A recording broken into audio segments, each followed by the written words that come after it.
ThaBoxingvoice.com, live here with the one and only Willie Monroe. What's going on? Immediate reaction, David Lemieux put Curtis Stevens to sleep. I mean, this is your division, and he proved it's a dangerous one. He's calling out Canelo. Now, we know that's always difficult. Gennadi's tied up. You could be that missing component. What do you see a fight with you and David Lemieux? But first, your reaction to David Lemieux's impressive knockout. It was an impressive knockout. I mean, both guys were landing big shots, tremendous shots. We knew that both of them were like tremendous power punches, but it's all about who would have landed that big one first, and Lemieux landed it first. I mean, you got to take your hat off to both guys for taking it. You know, they're both dangerous punchers, and they both knew that they were dangerous punchers, and it was going to be a dangerous fight. So you got to take your hat off to both of them for even taking the fight. Team Monroe, #1. You know it, baby. But let's be honest, a fight like with Lemieux wouldn't end up like that with you. You wouldn't stay there trading. You wouldn't put your head in his guard. It wouldn't be an exchange that way, right? It would be more of a boxing match. It's chess, not checkers. You know what I mean? These people, you know, you hear people booing and stuff when a guy moves and boxes, but it's like asking somebody to go play basketball and say you can only slam dunk. You know what I mean? If you want to see authentic basketball, you go to an NBA game. If you want to see slam dunks, you go to an A1. I mean, an AM1. That's where you go. You go to an AM1 basketball game. So the point I'm making is, I consider myself an NBA player. #1 in the world, baby. What's going on, baby? Rochester, 585. 585, stand up, man. Yep. But boxing is a sport of hitting and not getting hit. You know, these fans, I mean, knockout is always great, but you know, the fans like to boo and talk junk on a guy that dances and moves or uses his athletic ability. But that's what boxing is. You know what I mean? It's like getting mad at a running back for not running up the middle all the time. The key is to get the touchdown, not just run guys over. And the same thing in boxing. The key is to hit and not get hit. So I think it'll be a different texture to the fight. I think he'll have a lot of trouble finding me. And yeah, I'm not, you know, like you guys say, I'm not a one-punch knockout guy, but I mean, like, you got to be able to deal with tasting a lot of leather from me. How do you stay disciplined, right? I mean, obviously we got a guy like Curtis Stevens, big puncher. Right. If he could have used the Willie Monroe game plan, he might have came out on top.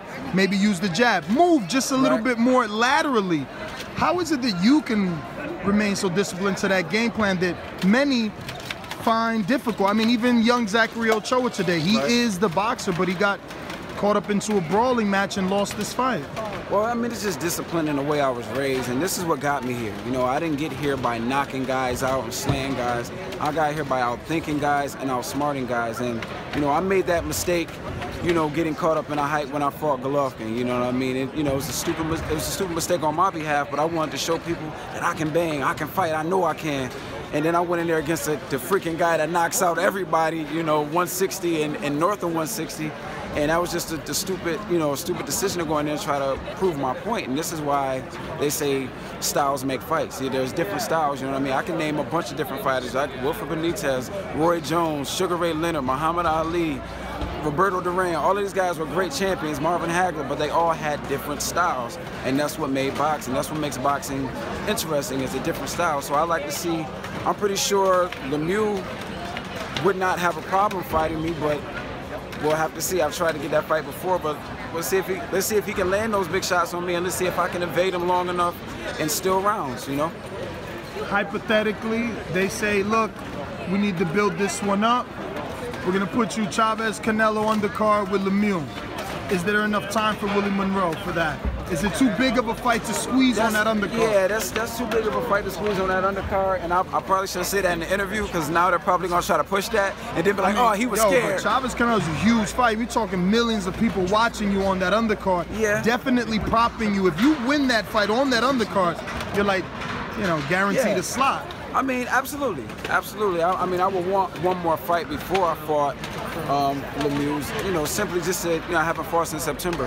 And I mean, that was the thing with Golovkin. You know, I did the interview with you, and then we were talking about Golovkin in like the end of January. Then I knew, next thing I knew, the end of March, I'm signing a contract to fight Golovkin in the beginning of May.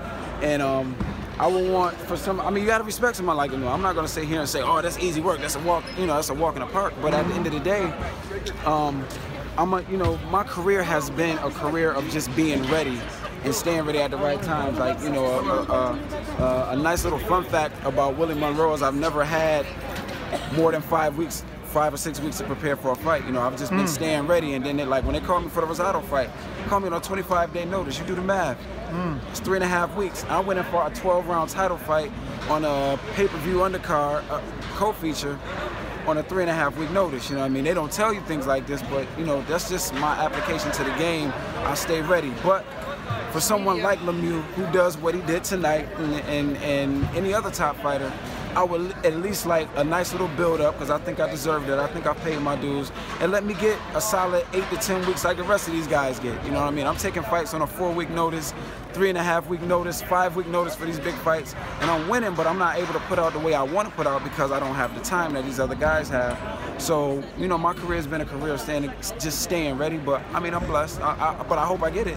I do hope I get that fight. That'd be, I mean, I love dangerous fights, you know, so it'd be cool. It'd be cool. Well, we appreciate the time. We really appreciate the immediate reaction.